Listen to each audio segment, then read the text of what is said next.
Hello everyone. जैसा कि study CBL classes पर जो है अब लगातार पेट पीईटी प्रीलिमिनरी एलिजिबिलिटी टेस्ट 2022 जो होने वाली परीक्षा है, लगातार कुछ ना कुछ टॉपिक पे वीडियो आ रही है और सारी वीडियो जो बहुत ही ज़्यादा महत्वपूर्ण है।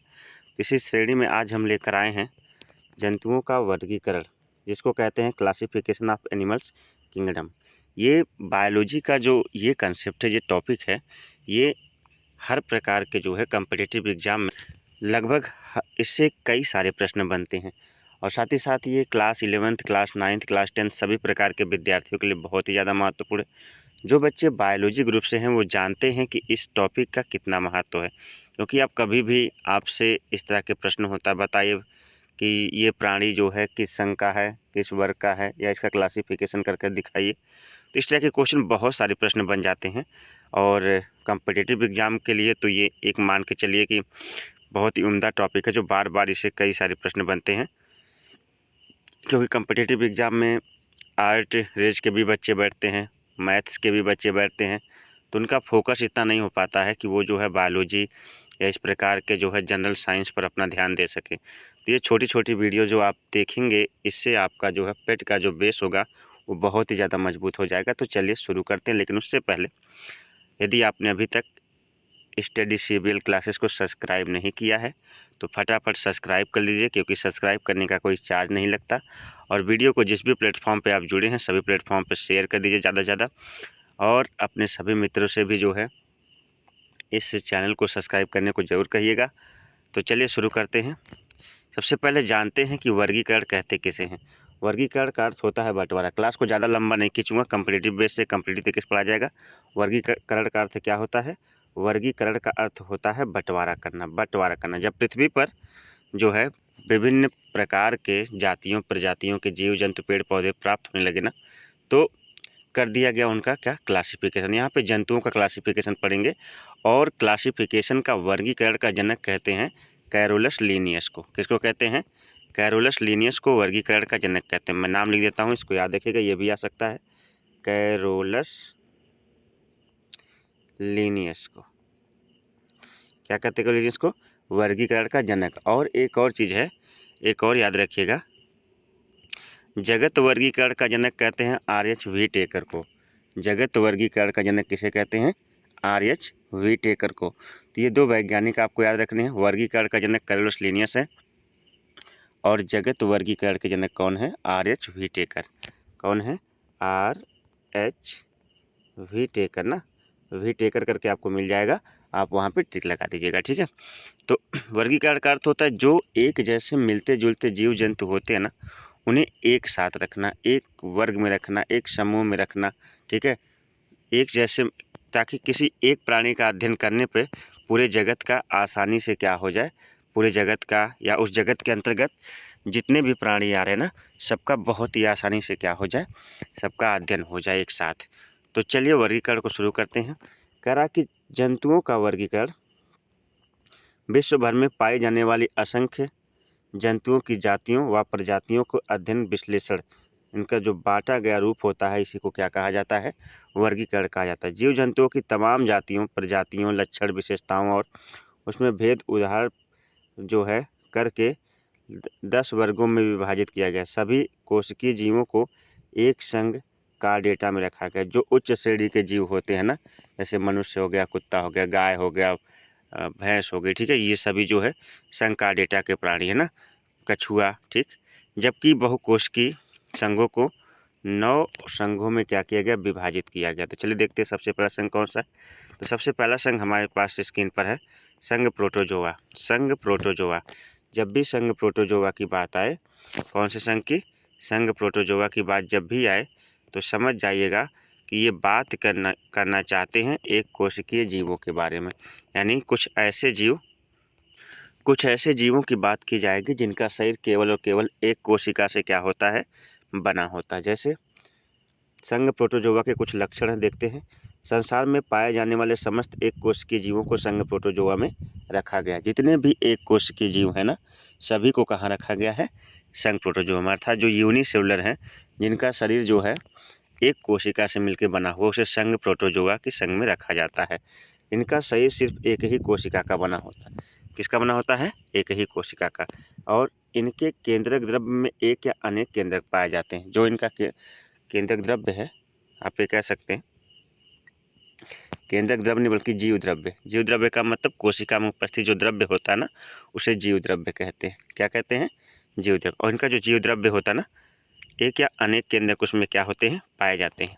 ठीक है।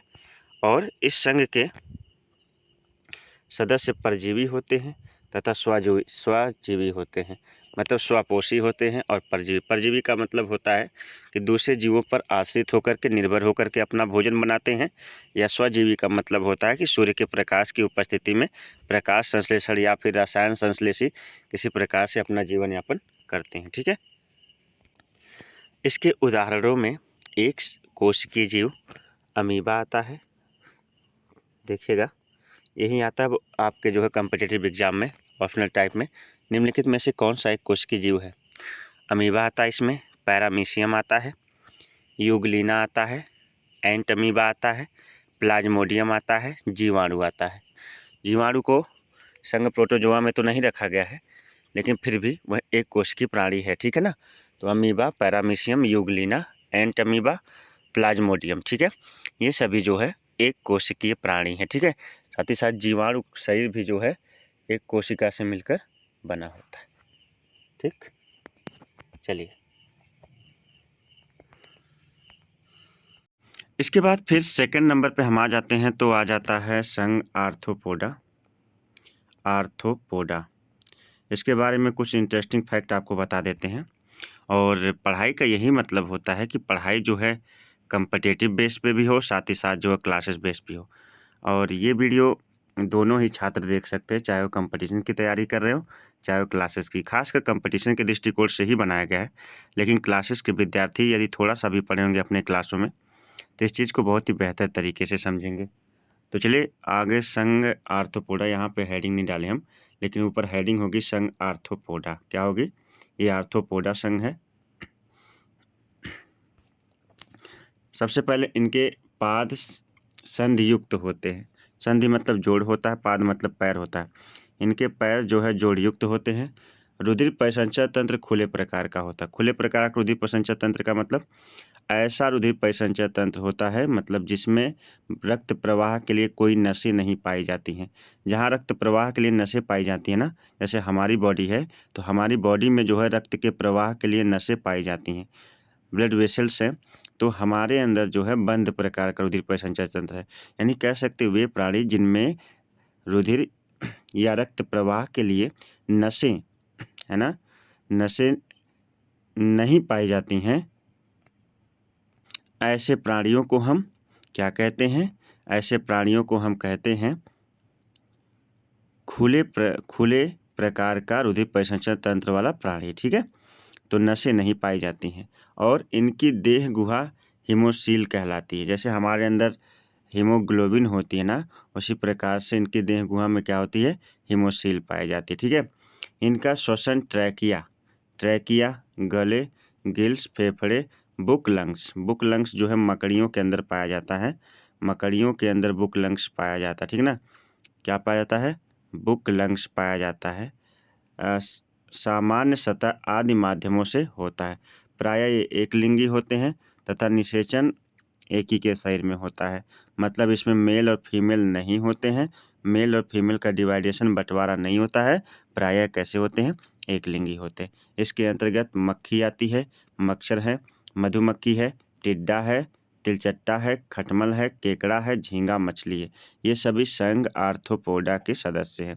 कौन सा संघ हम पढ़ रहे हैं? संघ आर्थ्रोपोडा। आइए अगले पर चलते हैं। उम्मीद करता हूँ संघ आर्थ्रोपोडा। हाँ, एक बात और आप जान लीजिए, जीवों का सबसे बड़ा संघ जो है संघ आर्थ्रोपोडा है, क्योंकि इसमें सभी प्रकार के छोटे बड़े कीट पतंगे सभी आ जाते हैं। इसलिए जीवों का सबसे बड़ा संघ कौन सा संघ है? आप याद रखेंगे, संघ आर्थ्रोपोडा जो है जीवों का सबसे बड़ा संघ है। ठीक है दोस्त, आगे बढ़ते हैं।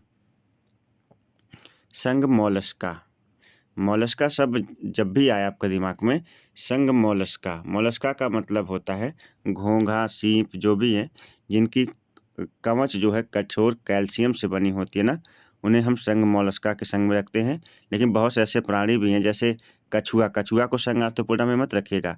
कछुआ यानी ये जो प्राणी होते हैं इनका शरीर कठोर कवच से भी बना होता है, साथ ही साथ इनके अंग कम विकसित होते हैं चलने फिरने के लिए, ठीक है। जैसे इन जंतुओं में श्वसन गिल्स या टीनिया के द्वारा संपन्न होता है। किसके द्वारा? टीनिया के द्वारा जो है इनमें श्वसन गिल्स या टीनिया के द्वारा संपन्न होता है। इसमें सदैव कवच उपस्थित होता है, मतलब शरीर पर जो है कैल्शियम कार्बोनेट की कठोर कवच पाई जाती है। आहार नली पूरी तरह से विकसित होती है। भोजन पचाने के लिए जो आहार नली है वो पूरी तरह से क्या होती है? विकसित होती। इस वर्ग के जीवों का जो रक्त होता है वो कैसा होता है? रंगीन होता है। कैसा होता है? रंगीन होता है रक्त। और आगे इनमें उत्सर्जन वृक्कों की सहायता से होता है। किसकी सहायता से? वृक्क मतलब जिसको हम किडनी कहते हैं, किडनी की सहायता से इसमें क्या होता है? उत्सर्जन होता है, ठीक है। संघ मोलस्का के कुछ प्राणियों के एग्जाम्पल जैसे मैं लिख देता हूँ घोंघा और सीपी।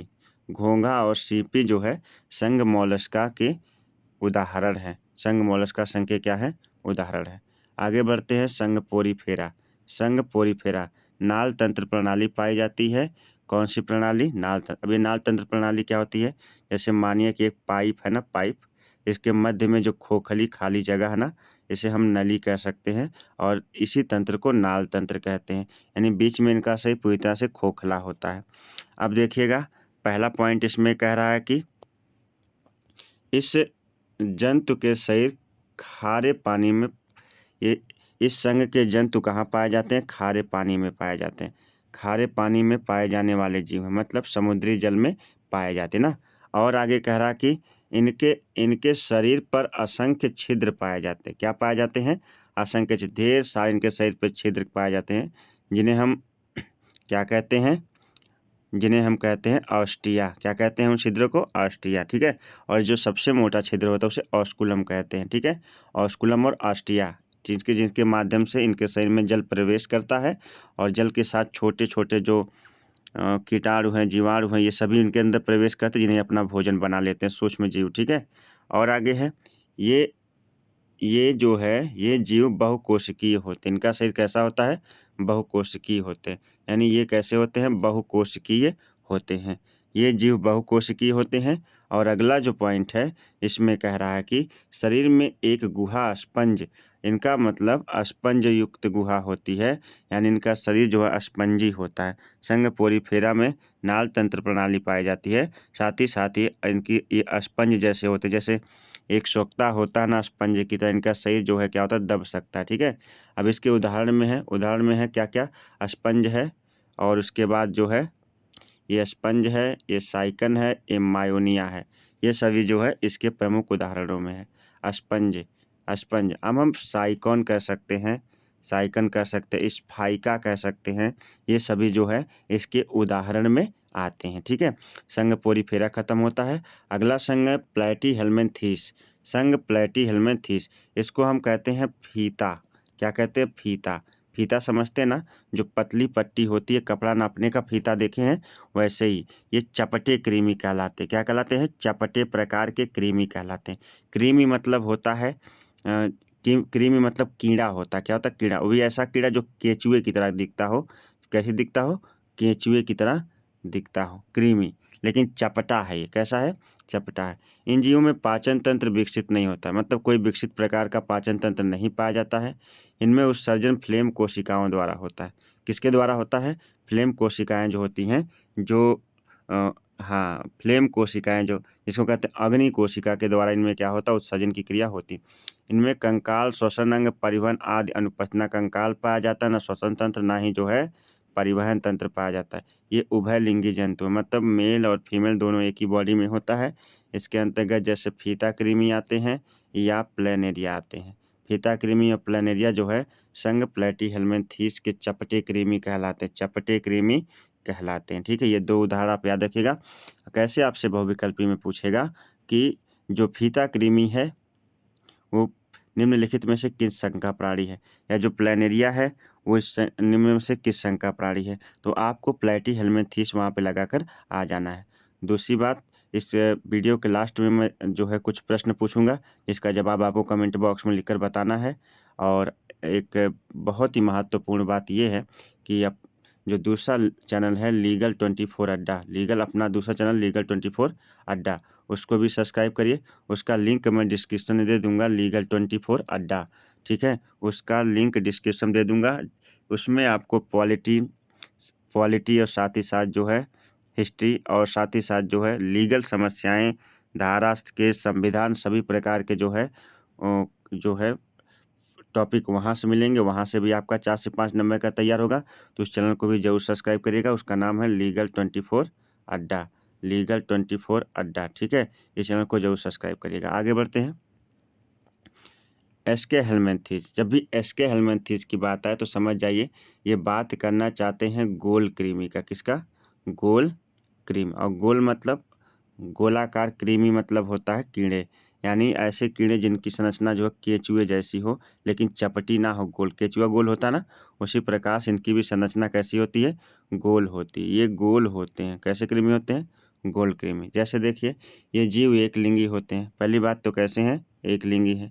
दूसरा जो है कह रहा है कि दूसरा यहाँ पे ये लंबे बेलना का, ये तीसरा पॉइंट है, ये लंबे बेलना का तथा अखंडित कृमि होते हैं। अखंडित मतलब इनका शरीर किसी खंड में बटा नहीं होता है।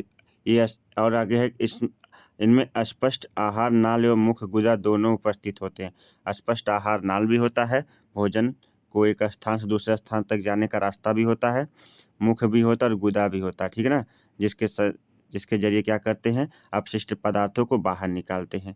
इनमें उत्सर्जन के लिए प्रोटोन फ्रीडिया द्वारा होता है। इनमें जो उत्सर्जन के लिए अंग है, क्या है उसका नाम? प्रोटोन फ्रीडिया। इसके द्वारा इनमें क्या होता है? उत्सर्जन की क्रिया होती है, ठीक है ना। तो एस्के हेलमिंथेज मतलब गोल कृमि होता है। इनमें ये एक लिंगी प्राणी होते हैं। साथ ही साथ जो है क्या कह रहा है कि स्पष्ट आहार नाल और मुख व गुदा दोनों उपस्थित होते हैं।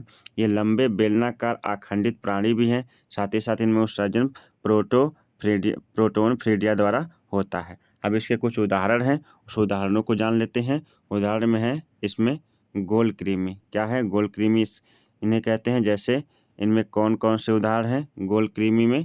तो इनमें उदाहरण के तौर पर देख लिया जाएगा तो सबसे पहले है स्कैरिस, उसके बाद थ्रेड वर्म, उसके बाद उचेरिया, ठीक है। इसी उचेरिया के कारण जो है फील पाँव या हाथी पाँव रोग हो जाता है, जिसमें किसी स्वस्थ व्यक्ति का हाथ या पैर फूल जाता है, ठीक है ना।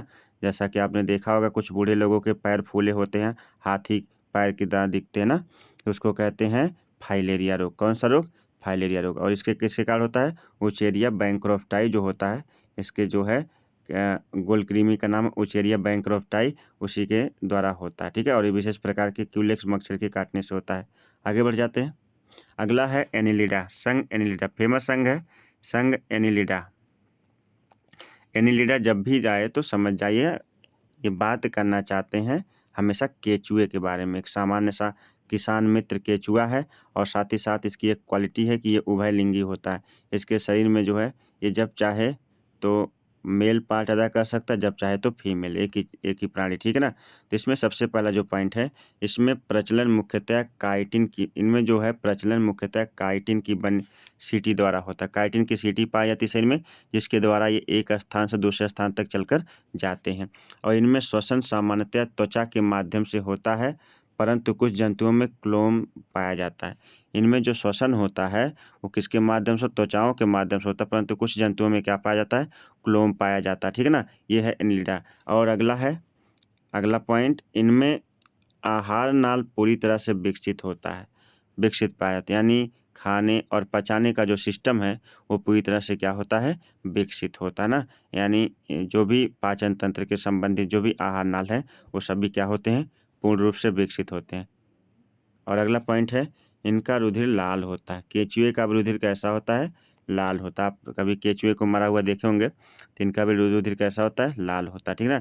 इनका उत्सर्जी अंग वृक्क होता है। इनमें भी जो है किडनी पाई जाती है। क्या पाई जाती है? किडनी या वृक्क पाई जाती है। इनका उत्सर्जी अंग क्या होता है? वृक्क होता है, वृक्क, ठीक है। और इस वर्ग के सभी जीव एक लिंगी या उभयलिंगी दोनों प्रकार कुछ जीव तो एक लिंगी होते हैं, अधिकांश जो उभयलिंगी होते हैं। उभयलिंगी समझते हैं, उभयलिंगी का मतलब होता है मेल और फीमेल एक ही जो है एक ही में क्या करे पार्ट अदा करे, ठीक है। अब इसके उदाहरण 2 फेमस उदाहरण हैं एनिलिडा के, एक तो केचुआ है और दूसरा क्या है जोंक। केचुआ और जोंक जो है इसके प्रमुख उदाहरण हैं। केचुआ और जोंक इसके क्या हैं प्रमुख उदाहरण हैं, ठीक है। ये दोनों आगे बढ़ जाते हैं, अगला संघ चलते हैं। संघ है इकाइनोडर्मेटा। इकाइनोडर्मेटा देखिएगा इकाइनोडर्मेटा में क्या है। वीडियो पसंद आए तो लाइक जरूर करिएगा, अपने सभी दोस्तों तक इसको शेयर जरूर कर दीजिए तुरंत। और साथ ही साथ जो है स्टडी सीबीएल क्लासेस को पेट की तैयारी के लिए किसी प्रकार के जो है तैयारी के लिए ज़रूर वनडे एग्जाम की तैयारी के लिए सब्सक्राइब तो जरूर करें। और साथ ही साथ क्लासेस एग्जाम के लिए चाहे वो 9, 10, 11, 12 किसी भी क्लास का बच्चा हो वो सब लोग पढ़ सकते हैं, ठीक है ना। 6 to 12 और साथ ही साथ किसी प्रकार कम्पिटेटिव एग्जाम की तैयारी कर रहे हो तो भी आप पढ़ सकते हो। और आपको किस टॉपिक पर वीडियो चाहिए, यदि कोई प्रॉब्लम है समस्या है तो भी आप कमेंट बॉक्स में लिखकर बता सकते हैं। उस टॉपिक में बखूब वीडियो बनाने का प्रयास करूंगा और आपकी सहायता करने का जरूर प्रयास करूंगा। साथ ही साथ आप चैनल को जरूर सपोर्ट करिए, ठीक है। आगे बढ़ जाते हैं। आगे है इकाइनोडर्मेटा। इस संघ के सभी जंतु कैसे होते हैं समुद्री होते हैं। कैसे होते हैं समुद्री होते हैं। इनमें जल संवहन तंत्र पाया जाता है। क्या पाया जाता है जल संवहन तंत्र पाया जाता है। जल संवहन तंत्र मतलब इनके सही से होकर के जल निकल सकता है, संवहन तंत्र पाया जाता है। तंत्रिका तंत्र में मस्तिष्क विकसित नहीं होता है।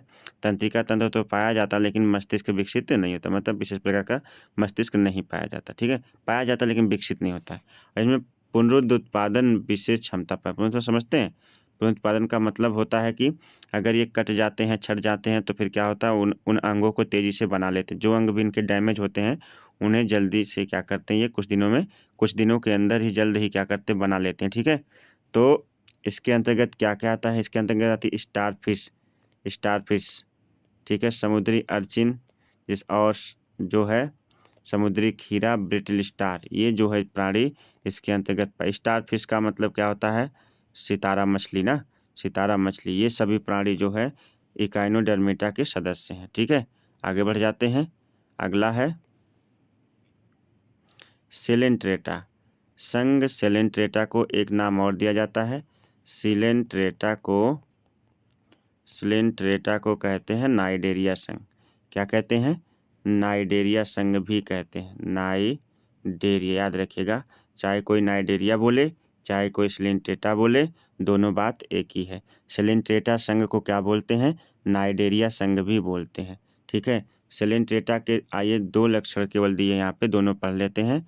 तो पहला लक्षण सेलेंट्रेटा का दिया है कि इसके प्राणी जो है जलीय द्विस्तरीय होते हैं। पहली बात तो जलीय होते हैं।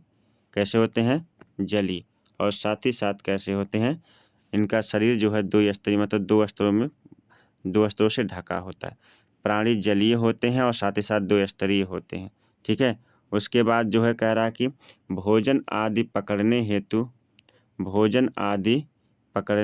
क्या होता है भोजन आदि पकड़ने हेतु मुंह के आसपास धागे जैसी संरचना पाई जाती है। स्पर्शक पाए जाते हैं। क्या पाए जाते हैं स्पर्शक। जैसे आपने हाइड्रा देखा ना, हाइड्रा देखिए, हाइड्रा कुछ इस तरह से बनता है और हाइड्रा का शरीर कुछ इस प्रकार से ऐसे ऐसे बना होता ना। तो ये जो है ना ये धागे समान संरचना इसको बोलते हैं स्पर्शक। क्या बोलते हैं स्पर्शक। इसी स्पर्शक को धागे नुमा संरचना का नाम ये देना चाहते हैं। इनमें जो है धागे नुमा क्या पाई जाती है संरचना पाई जाती है, ठीक है। तो वही स्पर्शक कहा जाता है और इसकी सहायता से क्या करते भोजन को पकड़ते हैं। स्पर्शक है भाई, जैसे हमारा स्पर्शक हमारा हाथ है उसी प्रकार से इनके पास भी कुछ ना कुछ स्पर्शक होते हैं। इन स्पर्शकों का प्रयोग ये भोजन को पकड़ने में करते हैं, हम इन्हें स्पर्शक कह सकते हैं, ठीक है। इसके उदाहरण में क्या क्या है, इसके उदाहरण में है हाइड्रा, जेलीफिश और मूंगा, ठीक है। हाइड्रा, जेलीफिश और मूंगा जो है आपसे क्वेश्चन आएगा कि निम्नलिखित में से कौन जो है सेलेंट्रेटा या नाइडेरिया संघ का सदस्य है। तो उसमें जो है सेलेंट्रेटा नाइडेरिया संघ के सदस्यों में कई ऑप्शन दे देगा, जैसे हाइड्रा दे देगा और साथ ही साथ अमीबा दे देगा, यूग्लिना दे देगा या और जो है साइकन दे देगा। तो उसमें आपका हाइड्रा जो है सही रहेगा, या फिर जेलीफिश ऑप्शन में होगा तो जेलीफिश भी आप लगा दीजिएगा, है ना। देखिए स्टार फिश और जेली फिश में कन्फ्यूज मत होएगा, ये जेली फिश अलग है और स्टार फिश अलग थी, ठीक है। और मूंगा ये जब आ जाएंगे तो ये जो है आप ऑप्शन लगा के चले आएंगे। आगे बढ़ जाते हैं। एक छूट गया था जिसे मैंने तरह इकट्ठा किया है। इसका नाम है संघ कार्डेटा। क्या नाम है? संघ कार्डेटा। जीवों का सबसे विकसित संघ है संघ कार्डेटा। संघ कार्डेटा के अंतर्गत वे प्राणी आते हैं जिनके पास पूर्ण विकसित शरीर होता है, साथ ही साथ रीढ़ की हड्डी होती है, चलने के लिए विकसित पैर होते हैं, मस्तिष्क मेरुरज्जु तंत्रिका तंत्र पूरी तरह से विकसित होता है और ये प्राणी कह सकते हैं पूरी तरह से विकसित होते हैं, है ना। और साथ ही साथ इसमें अधिकांश प्राणी एक लिंगी, लेकिन ज़्यादा से ज़्यादा अधिकांश प्राणी एक लिंगी होते हैं और कुछ ही जो है क्या होते हैं, द्विलिंगी होते हैं। ठीक है। तो इसके अंतर्गत मछलियाँ आती हैं। जो मछलियाँ हैं क्योंकि उनमें कांटे पाए जाते हैं, उनके कांटे जो है किसका काम करते हैं, मेरुरज्जु का। ठीक है। और मृदु जल फ्रेश वाटर में पाई जाती है। सभी नियत तापी जंतु होते हैं, कोल्ड ब्लडेड एनिमल होते हैं और सही धारा रेखित होता है, सल्कों में बटा होता है। कोल्ड ब्लडेड और हॉट ब्लडेड दो प्रकार के प्राणी होते हैं। ऐसे प्राणी जो वायुमंडल के तापमान के अनुसार अपने शरीर के तापमान को बदल सकते हैं उन्हें हॉट ब्लडेड एनिमल कहते हैं। जबकि जो वायुमंडल के तापमान के साथ अपने बॉडी टेम्परेचर को नहीं बदल सकते उन्हें कोल्ड ब्लडेड जो है एनिमल कहते हैं। तो इसमें जो है कोल्ड ब्लडेड एनिमल आते हैं। साथ ही साथ मनुष्य और इससे मिलते जुलते जैसे बंदर हो गया, कुत्ता हो गया, गाय हो गया, भैंस हो गया, हाथी हो गई, ठीक है, बकरी हो गई, ये सभी प्राणी संघ कार्डेटा के ही सदस्य हैं। कौन से? संघ कार्डेटा के। और ये दूसरा सबसे बड़ा संघ है। पहला सबसे बड़ा संघ कौन सा था? आर्थ्रोपोडा संघ जो है सब जीवों का सबसे बड़ा संघ है। और जो है दूसरा जो है इसका है कि दूसरा सबसे बड़ा संघ है संघ कार्डेटा। सबसे विकसित संघ किसे कहा जाता है? संघ कार्डेटा, क्योंकि इसमें सबसे विकसित प्रकार के प्राणी पाए जाते हैं। हम लोग भी संघ कार्डेटा के प्राणी हैं। संघ कार्डेटा जंतु जगत है, संघ कार्डेटा है और वर्ग है मैमेलिया। ठीक है।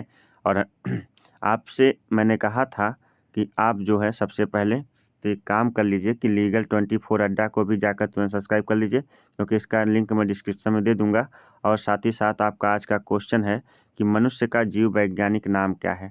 मनुष्य का जीव वैज्ञानिक नाम, मनुष्य का वैज्ञानिक नाम कहिए या जीव वैज्ञानिक नाम कहिए। मनुष्य का वैज्ञानिक नाम क्या है आपको कमेंट में लिखकर बतानी है। ठीक है। अगर वीडियो पसंद आई है तो वीडियो को लाइक कर दीजिए तुरंत, और चैनल पर नए हैं तो चैनल को सब्सक्राइब कर लीजिए और अपने सभी दोस्तों तक इस वीडियो को ज़्यादा से ज़्यादा शेयर करिए। आप जिस भी प्लेटफॉर्म पर जुड़े हो, चाहे वो